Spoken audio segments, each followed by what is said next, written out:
So welcome everyone to the session We Don't Talk About Salary. We're excited to start this conversation this evening with you. So let's get started with introductions. So welcome. My name is Gillespie. I am the chair of the co-candidate development as part of the TPE, the Placement Exchange Committee. And so I'm excited to share this content with you as part of all of our different workshops as we prepare for the virtual placement exchange coming up soon. And so this is a timely conversation. And so in my other roles, I am an assistant director at Syracuse University in student living. And so I'm excited to talk to you about kind of this topic. And then my co-presenter.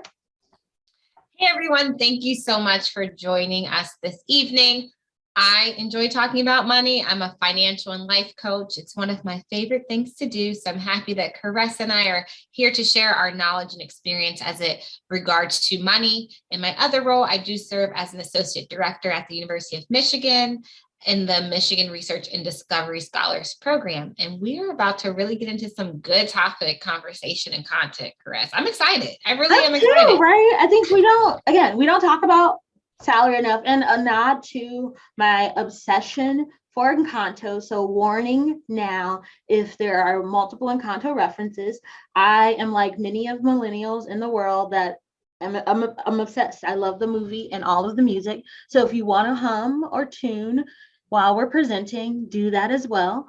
So yeah, jumping right into it. And so really our goal today is to make sure that folks feel prepared at any point in your career, no matter if this is the first time you're really looking for that first job, or if you're kind of in the middle of your career and you're transitioning, or if this is kind of, you've been around the block, right? This is a good time to think about what does that process look like as you're negotiating salaries. And so we want to kind of talk about that and be really transparent. I think there's been a really interesting conversation about what are our salaries and what does that look like in student affairs and higher education. So we really want to talk about that. We're going to start with some reflection just to ground us and think about where are we all entering this conversation in regards to our own knowledge and experience.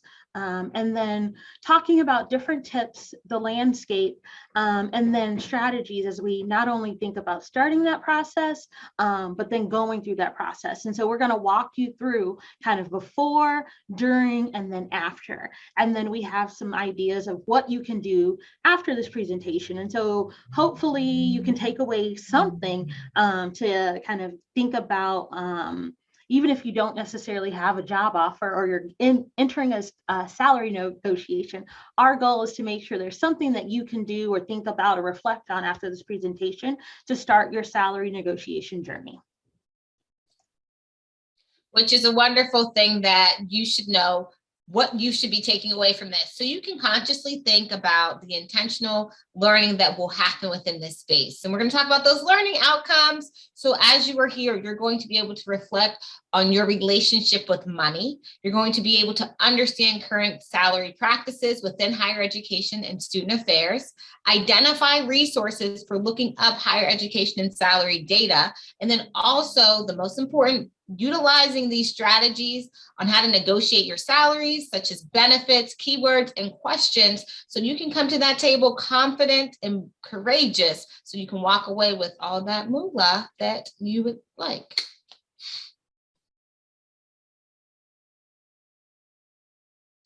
You're muted. Wonderful, Caress. Happens. I was just so eager to jump right in. And so again, as we jump into this conversation, we want to kind of ground ourselves, right? And think about, so what were the messages we were taught or learned about money and or job salaries? So again, you can go as deep or as kind of far, not only in your familial history as you want or personal history, but just thinking about what were the conversations around money or job salaries? I think for me, while people are reflecting on their answers, for me, I think it was always the goal to have the job or go to college was going to college, you need to get a job to make as much money as you can, because that's your goal. You need to have a salary that's high. Was never really a number that was shared, but it was like your goal is college will give you the job that will have a salary that you can take care of yourself. And so it was never a specific number. And then getting that salary, it was kind of never really talked about as like something that you can really kind of engage in a conversation. It was always kind of like, you're gonna get an offer and that's what you should take because they're really excited and that's what you should expect from all the skills and things you're presenting. And so I think that is something that I think about one of the messages that I was taught. Dr. J, what about you? What are kind of some of the lessons you've learned or messages in salary? Well, as I think about salary, one of the lessons that I learned is more specifically as a woman and as a Black woman, recognizing that our salary, there was a large salary gap and that what I was going to go to the table with, I had to come in understanding myself and my identity within that and what me asking for more or negotiating more really meant beyond myself. I think that comes up a lot in my spaces, thinking more beyond myself. So that was something that was reminded to me, like you have to remember these things about yourself. And then also that salary was a tool to building wealth. If I wanted to obtain generational wealth, the main way beyond loans and other components, it was going to be salary. And that was going to be the thing that gave me the joy, the peace, the lifestyle that I desired, rather it be gardening or hitting jets to go to a different country. The salary would be the tool to get me there. And me understanding how big or small that tool was came up to how I came to the table. Okay. So we're going to give folks some more time to think about, but our other question is kind of what are the concerns or fears that you have as it relates to salary negotiations? And so not only, so shifting gears, right? So not only like, what are the messages? What are those real fears, rats on our back, Bruno reference, right? That we have. I think for me, when I like first got a job, I was like, oh, am I being greedy? Like, is this something like I'm asking for too much? Because I know in my first job, I was like, I'm just like out of undergrad. I don't know what I should ask for. And so kind of like not really knowing what was in my range was something that I was really concerned about. And so if you're just entering, we're really talking and reflecting on our own kind of relationship with this idea of salary and money. And the question to the group, and if you want to contribute to the chat, is what are your concerns regarding salary negotiations or fears? I think one of my concerns, Chris, was if I ask for too much, they'll be like, psych, we don't want you anymore. Like, you're too expensive. Like, next candidate. However, as I've talked to mentors and I've done my studying, when someone wants you, they want you. And they will be honest. They will tell you, listen, our budget is $5. And you came over here asking for $20. We can realistically do $7, right? Those were some of the things that I had to understand. They weren't going to say, get out of here. But if you're coming back in a certain tone, like there's more conversation. So do their best because they want you on the team and they want the best on the team. And if they're giving you the offer, they're giving you the offer. We think they're like, oh, well, if they say this, we're going to immediately take it away. I think that was one of my biggest concerns, Chris. Like if I ask for too much, they'll say, ha, just kidding. You're asking for too much. Get out our face. Instead of being more honest and transparent, like, listen, this is our budget. And this is what we're able to do. Yeah. And so as we think about these fears, let's start to kind of start to do some unpacking, right? Like I think our goals now is to think about like, let's start to name and give some tools to manage what these fears are. And so I think the first is doing your research. I know some of you are just getting ready to graduate. Congratulations. And so research is something that you're like, I thought I was done. I thought this was going to be the end. Not quite. And so you really want to know salary ranges or pay scales. So in some position postings, they will have like a range from like 30,000 to 60,000. So Some of the ranges are that big too. Or they'll have a pay scale that's determined by their institution. So I know at Syracuse, we have like a S1 to a S5 level roles. And so S1s are current salary, or they're a certain salary band. So S1s make, I think, 25,000 to 35,000. And then so corresponding with that number is a certain salary range. And so depending on what job you're applying for, you want to really look at what that institution is having to say about that salary range. And so it could be on the HR website. Again, it could be specific to the university. There's a difference between public and private institutions. And so again, public institutions tend to put everything out there. They have to, I think it's required, right, by law, but they put everything out there. They're usually the most open with their numbers. And so they'll give you like down to the penny how much the salary band is. It'll be like, I remember seeing a public institution, 77,632 and 61 cents, right? Whereas private institutions can be a little bit more nebulous and tend to maybe disguise numbers, or you might have to dig a little deeper. I think there's other resources to look at this. So the college and universities, Professional Association for Human Resources, so CUPAHR, survey conducts an annual survey of higher education employee salaries.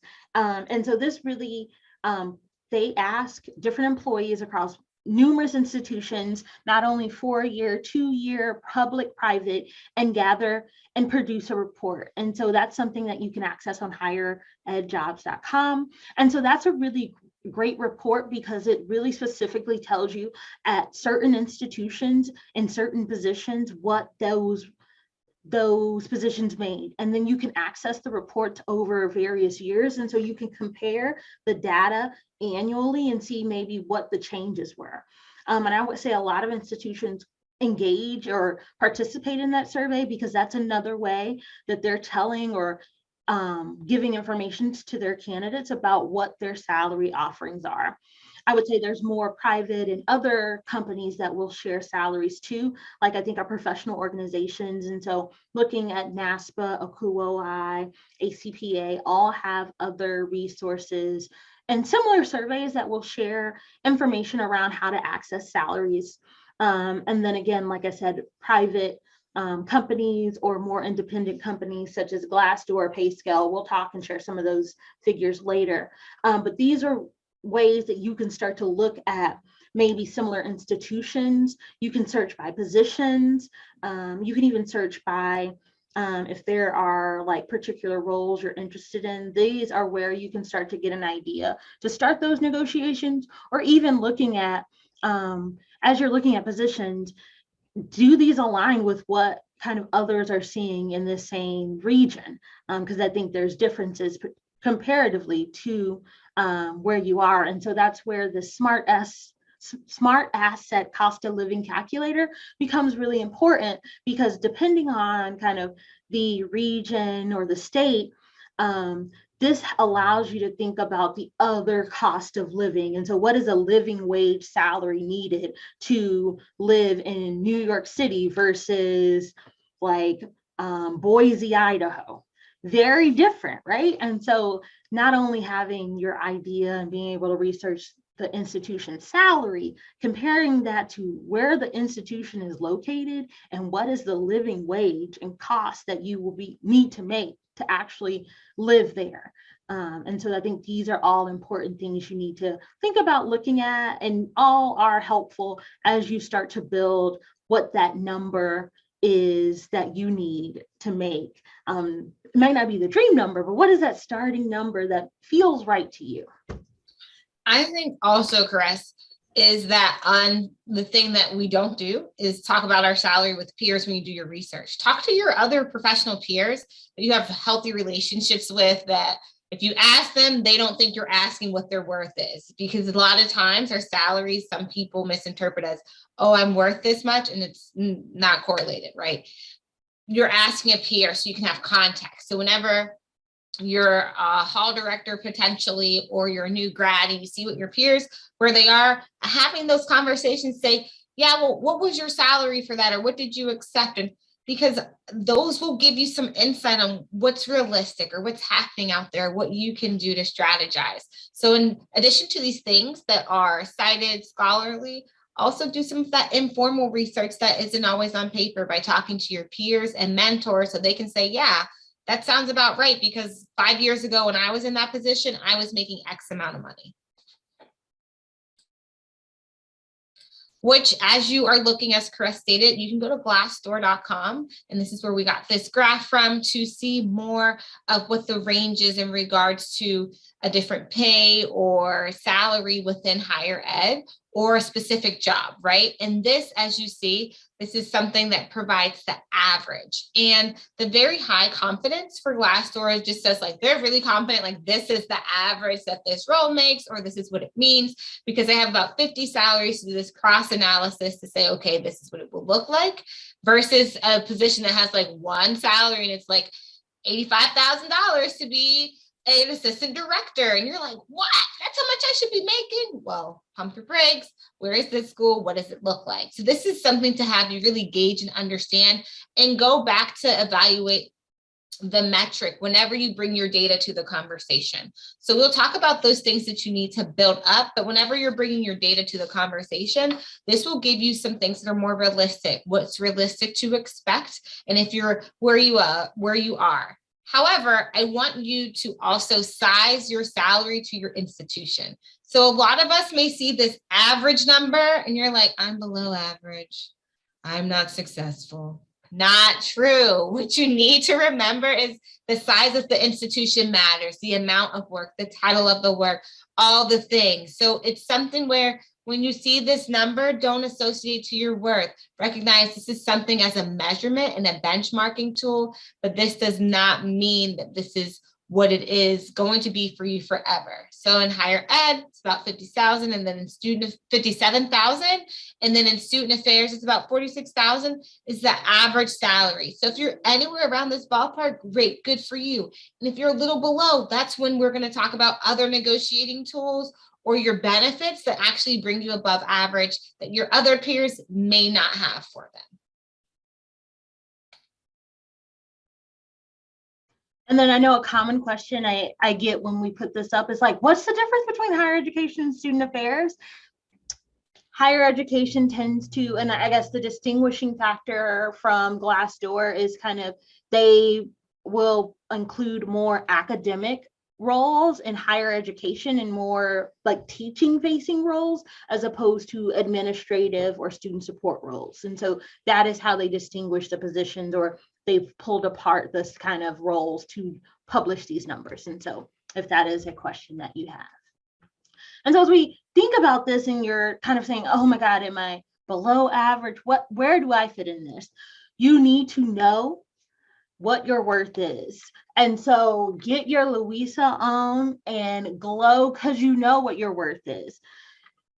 And you know what you're bringing. And so when you are putting your materials out there, your resume and cover letter, institutions are connecting with you and interested because you bring a level of skill, knowledge, and experience that they need or want at their institution. And so that is your biggest tool that you can use to negotiate. And so reflect on, how are you not only talking about that in the interview process, but preparing to use those same experiences, skills, and knowledge to leverage your salary amount in those negotiations. Also, what are the needs of the department? As you're going through this process, meeting people in your interviews, as you're researching in the institution, what have they told you they really need? Are they looking for kind of particular talent and strengths? Are they looking for you for your experience? And let's say you've developed a mentoring program, or you're really strong and certified in assessment or conduct, or these are things that this is where I know in my department at one point, we were in the point of developing our residential curriculum. And so when we were hiring residence directors, we really were actively pursuing residence directors who had curricular knowledge and experience. And so those who were able to talk about that and leverage those skills, we were more engaged with not only in the interview process, but definitely in the offering process. And so how do you navigate that and know and really can highlight the needs of the department and get that at different points of your interview process? And then what is your value add to the department and institution? And so distinguishing this from your not only skills and experience. So what is the university, the institution, the department going to gain by you working there? And so again, my own experience. So Syracuse University is getting the fact that I'm a part of the TPE national committee, and the brand that I'm bringing and the information and exposure of Syracuse University and the TPE committee is the value add that I'm gaining and providing for this institution. And so thinking about where are you enhancing the brand, enhancing the experience, adding to your institutions or your department's name, brand. And these can be outside involvements. These can be things that are your passion projects. These can be things that are maybe your side hustle, but you bring into your work. And naturally, by you being associated with that institution and department, it kind of goes hand in hand. So my identity and my work at Syracuse University doesn't just leave me when I leave campus. That comes and shows up in every presentation, every consulting thing that I do. And so that's naturally adding value and making others interested in what they can do or where they can get that at Syracuse. And so thinking about how do you name that you're going to be contributing that in your work. And so how do you negotiate that as part of the rationale to why you should get kind of more or different kind of compensation than what they've offered in that first round. The timing of it though, right? Like when is this right? And this is what Caress talked about earlier. This presentation is not only for people who are new searching out there, it's also for individuals who are in their work and trying to figure out, I've been here, I love my job. However, I've been doing all these wonderful things and I'm adding fantastic value. How do I articulate this and when do I articulate it? So if it's a new versus a current employer, you could talk about this maybe at your performance review or offer of a promotion. And I want you to be proactive in this. So as you're building up to it, performance review numbers are usually determined in meetings prior. And that could be January, whenever they're looking at the budget and saying, what does this look like for the next fiscal year for June? So whenever you're getting your performance evaluation, this needs to be conversations prior to, and then you're really going to seal it in. So during your one-on-ones or casual conversations with your supervisor to say, yes, I've been looking at some of my work and expanding my responsibilities as I look at these things, or how I may further contribute. What would this look like and how would this be articulated within an increase in my salary? You're asking these questions, you're being strategic so that your supervisor is mindful versus you do all of this fantastic, phenomenal work. You create all these new initiatives and you bring in new people and elevate everything. And then you come in June and they're like, oh, well, we didn't budget for this. Like I didn't even know you were interested in negotiating your salary. So start planting the seeds now so that whenever the time comes, it would have been a conversation that was brewing with your supervisor prior to. And whenever you get an offer or a promotion and they say, well, hey, you were just making 25 cents. We thought 27 cents would be a good amount to increase you to. That can be something that's challenging because they do know what you're making before. However, you need to illustrate, one, they're giving you the position, right? So take that, accept it. Now, if they try to give you that 27 cents, beef it up, show them, yes, I hear what you're saying and I understand why you would make that offer. However, as I did my market research, I've noticed that this is 30% below average. And considering that I'm going to be above average in this space, I would want to meet you at this number. See how that works? You're timing it out where they're going to say, but you're making more than what you were making before, right? However, you're not making what market value is. So you're going to bring in that scholarly knowledge, surveying, informal information to really give them, this is what market is, and I'm above market anyway. And that's how you would kind of bring that up if you're in that like, they just said I'm making more. That's a way that you could do that.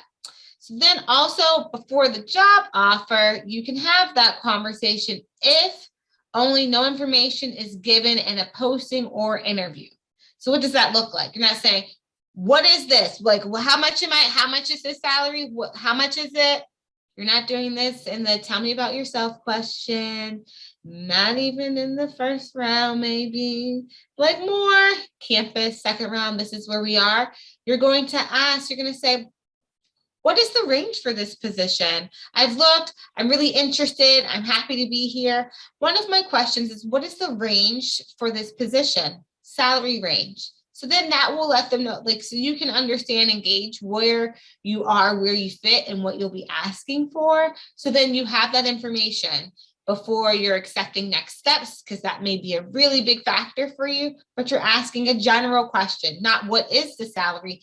Ask what the range is, because the range lets you know where the negotiation space can or will be for yourself. And then this conversation should be discussed with HR or the hiring manager. This isn't something I'm going to ask another counterpart, another assistant director, or another hall director, like, hey, what's like the range or what is it? Because people come in at different times and different levels with different benefits and things that they bring. So you don't want to mismeasure yourself with a new person or someone within the institution at that time. So it may be best for you to get to the source of the situation, which would be HR and the hiring manager, because they know what the money is, and that can inform how you may operate next. So now we get to the offer. Woohoo! And so I know it's so tempting to think about, oh, you've been promised the dream, you're going to live the dream and have the perfect life like Isabella floating down. The life of your dreams is going to happen with this job offer. Yes, and it's going to be so great for you to share that same excitement, but you want to also put in perspective that this is just the start of the party. And so generally, when you are offered a job, it's a verbal or conditioning or a conditional offer from the hiring manager or supervisor. And so there's nothing in writing. And so you, again, want to show excitement, but you don't want to accept over the phone, and you don't want to kind of say, yep, I'm here, I'm done, because that kind of closes the door for any type of negotiations for you. And you want to leave that door open, because this is where that negotiation or the process begins. And so this is where you can say, hey, I would love to review that offer. I'm excited for this opportunity. I would love to review that offer in writing before I'm able to make my decision. And that is a perfectly acceptable response. And that doesn't mean that you are hesitant. And that is a thing that all people ask, to review offers and make an informed decision. And then again, after reviewing that offer, taking some time, your time is kind of up to you and how you kind of process that.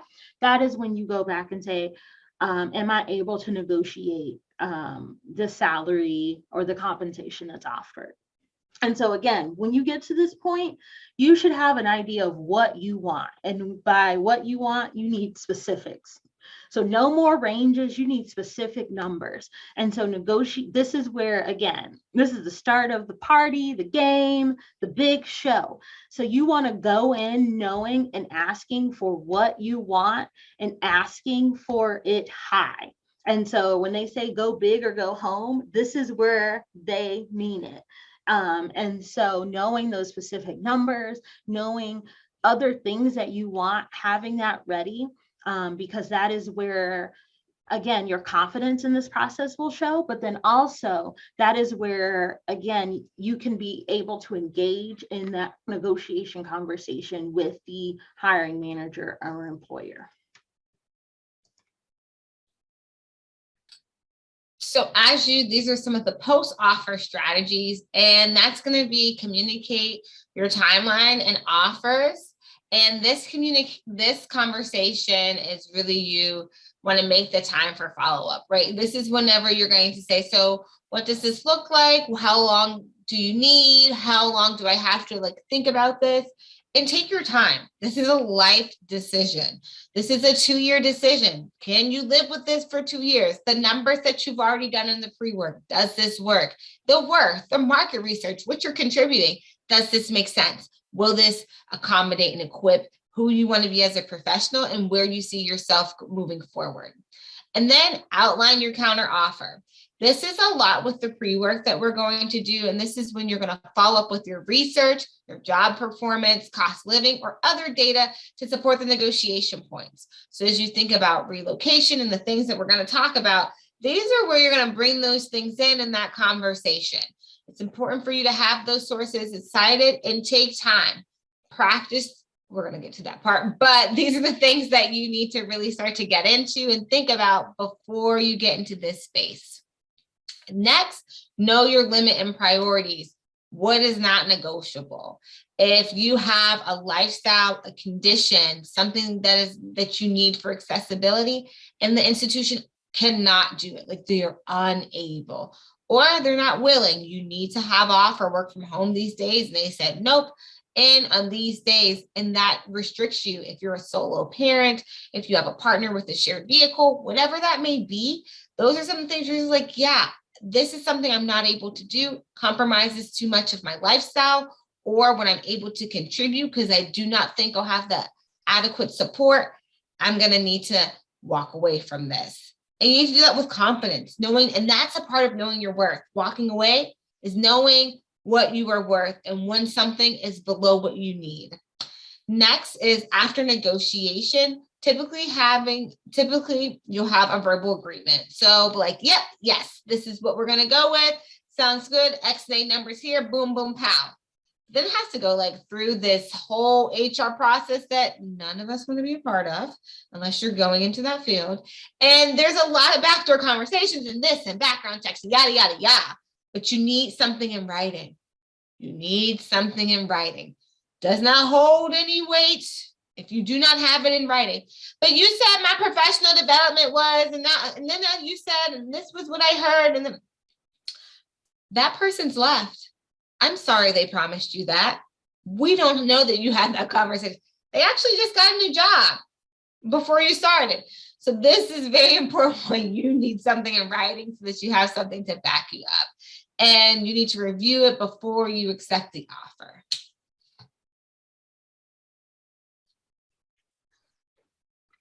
Yes, that is written. But again, what else can you ask for, or what else can you do? There are lots of things. This is a list that you can start, but there are many, many options. And so it's not just about the money, but it kind of is. I think, again, your job offer is not only that kind of salary number, base salary, it's your title, it's your start date, and it's all of these things that are part of the package. And so universities, employers will generally present you with a package. So they'll tell you your benefits, they'll tell you other things within the department or within the institution that's available, or things that they offer exclusively for that position. You can also, while you're doing your research, you can see what are some other opportunities at the institution, what are some other compensation that other units within the institution have available. I think particularly if you're someone who is traveling or making a move cross country or across multiple states, relocation expenses is a perfectly acceptable ask within negotiations given the strain of moving. I think a lot of us are really attracted to higher education and student affairs because of education benefits. And so asking for continual education, not only at your current institution, but within professional development funds and organizations is another thing that you want to be able to have in writing that's specifically tailored toward your needs. It's not a general, oh, this is something that's available to you as you are part of this institution. No, if there is a specific organization, passion area, skills that you wanted to develop as part of being a part of this role, or I have a former mentor who really values participating in semester at sea and kind of values international education. So part of his salary negotiation when he accepted a job was making sure that the institution supported and actively allowed him to have time away to pursue semester at sea programs while he was employed at that institution. And so if you don't know, semester at sea generally is for a few months during either the fall, spring, or summer semesters. And so again, asking for that much time off, still being employed because that's a passion area. And so those are flexible work agreements, flexible work schedules, time off, are things that all relate to not only you and doing the current work that you are asked to do, thinking about what is your next job and where are you seeing yourself grow and develop from this role? And then what is your livelihood at this institution and where you're living, right? I think there are a lot of decisions that you make because of your family and your family units. And so what do you need to sustain your family in this? And is this enough to sustain your family and the needs of that? And so those are all things to consider. And those are all things perfectly acceptable to think about and put in your process. And to have as part of your plan. And so we add these to the list. I think administrative support was something that I kind of recently learned that was new, and thinking about having help to not only in a formal kind of professional administrative support staff, but even having graduate assistants or interns with some of our administrative processes, or if your job is a lot of reservations and like heavy process management, administrative support could be a really great thing to have as part of your compensation or benefits, just to manage the workload depending on kind of the job that you're doing. And so again, look through this list, think about your needs and kind of how you can best work successfully in a work environment. Because again, as we look at the state of our profession, institutions, employers are really trying to make sure that these work environments are conducive to our best success, because that leads to student success. And so we need to tell them what we need and want. And so this starts in this process. So as you are thinking about this and you got it, you're like, okay, how do I implement this? Or what do I say? What are some quick words or things to just kind of ease into the conversation? Because no one's like, listen, I want this is my wish list. Nope, bring it back, bring it in. So one thing you can start making them feel a little rosy, right? A little warm on the inside, saying, I'm excited about this opportunity to work together. Yes, and as I think about working together, I think about the things that will help me do my best work. Boop, insert there, right?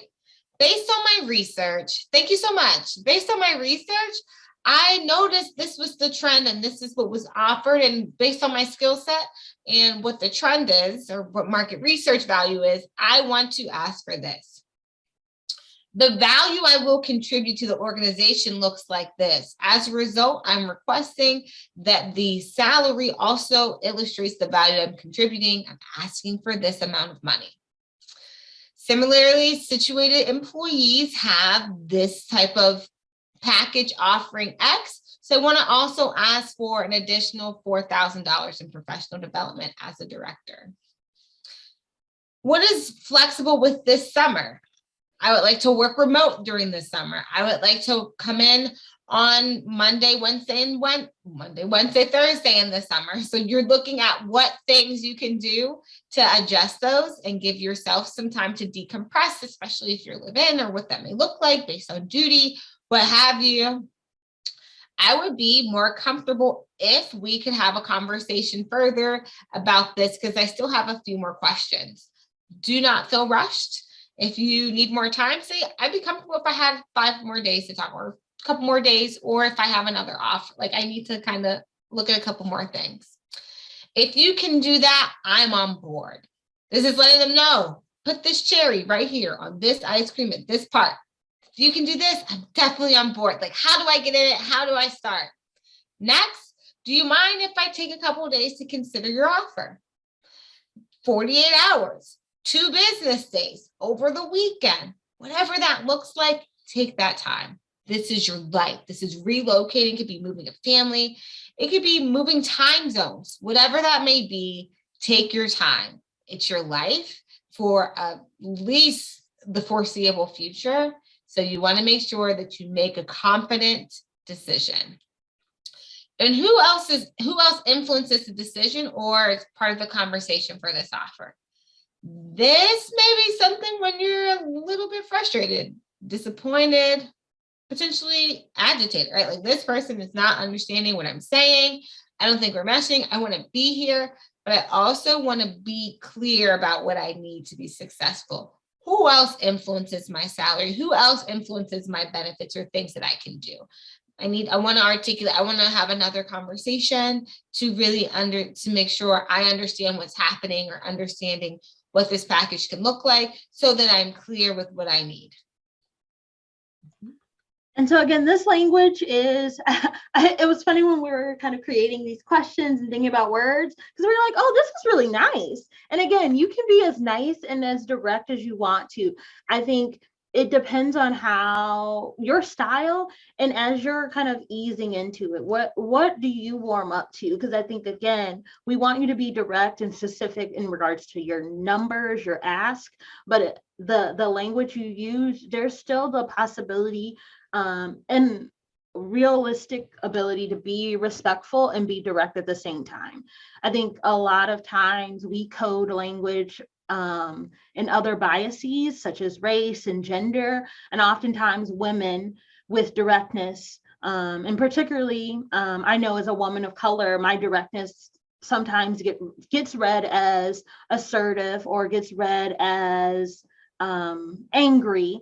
But again, I understand that that's coded or sometimes viewed in bias. And so I don't hesitate or don't shy away from being direct when I feel that I'm not heard, or if I feel like I would like more information. And so know that, again, your voice matters. You were invited to this conversation, you were asked, and they want to employ you.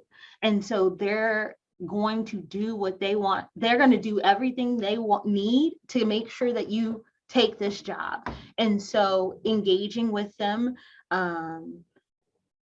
there's no need to feel like you need to shy away or the anxiety. I know there's a lot of anxiety or playing conversations. You can practice the conversations, you can get feedback on that. But again, you're working with employers and institutions that are also engaging with you directly. And so what are the next steps, right? What are we looking at, and where do you go from here? And so thinking about, it's really helpful to identify a thought partner or a mentor in this process. So someone that you can, again, talk money with, talk kind of where you should go, what makes sense and what's helpful to you, and where you should start, right? It's, again, researching cost of living, cities, regions of interest, just so you can be prepared, not only with thinking about your job, but also what does it take to live where I'm wanting to live. We also talked about this idea of what's your salary wish list. So what's your dream salary, right? And so I want to live in this specific city and I need this much money to do all the things that I need to do very well, including like travel, having this apartment, having this lifestyle. What's the reality within that? What is like my budget plan, like my real adulting day to day that I can manage with all of my responsibilities? And then what's my minimum? Like no pass and go, collecting $200. This is where we ended. And so knowing those levels for you is going to be helpful to be able to navigate who and where you apply to. And again, what is your non-negotiable? What are your boundaries, and holding to that? And so creating that list even before you start and as you're doing your research is going to help you set those boundaries early and really narrow down what your specifics are. And then again, role playing scenarios, reviewing videos, and then practice, right? So as you're practicing interviews, practicing your who am I introductions, practice how you're going to go back and ask and navigate, not only talking about talking about your skills and talking about the value you add, and why they should consider your offers.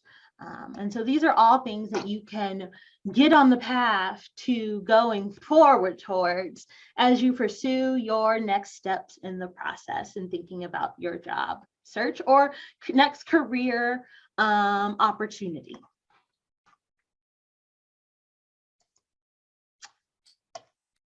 Do we have any questions?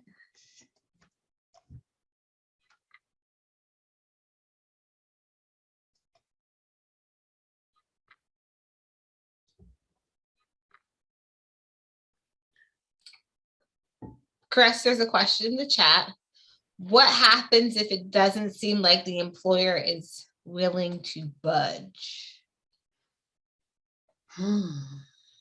That's a good question. So it's like you get stuck at a number, or they're saying, so that's when, I would say that's when I lean into more of the like non-monetary benefits. And so if you're really excited about this job, the number is maybe, again, where is it in your range of dream reality minimum? What are those other non-monetary benefits that are going to add to and make it to where you can, again, have a living wage and be able to do that job successfully? Because I think that is also where maybe they can't add to the salary, but then they have the opportunity. I know particularly within like residence life and housing, while there's not a lot of funding we might have, but because of the real estate in regards to having spaces where we control where people live, that generally gives them the ability to give you more options in your apartment. So is it they're going to give you the ability to paint your apartment, right? Or have pets in your apartment, or give you accommodations to enhance your apartment, or give you a bigger apartment.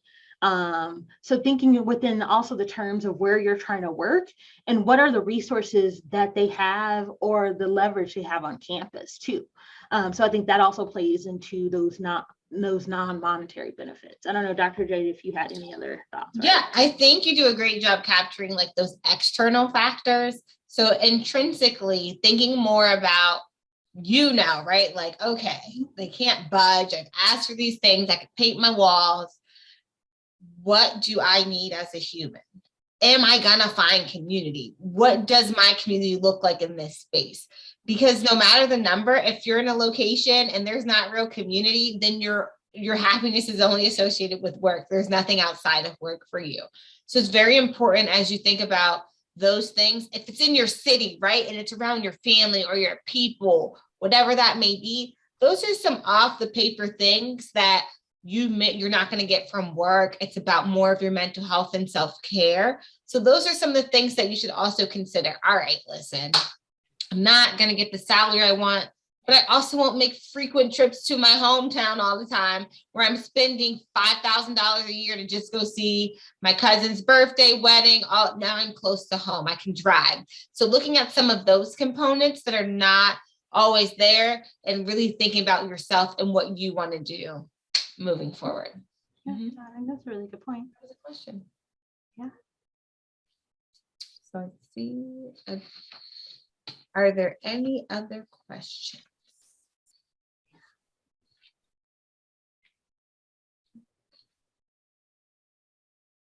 Again, we thank you for your time. This is our contact information.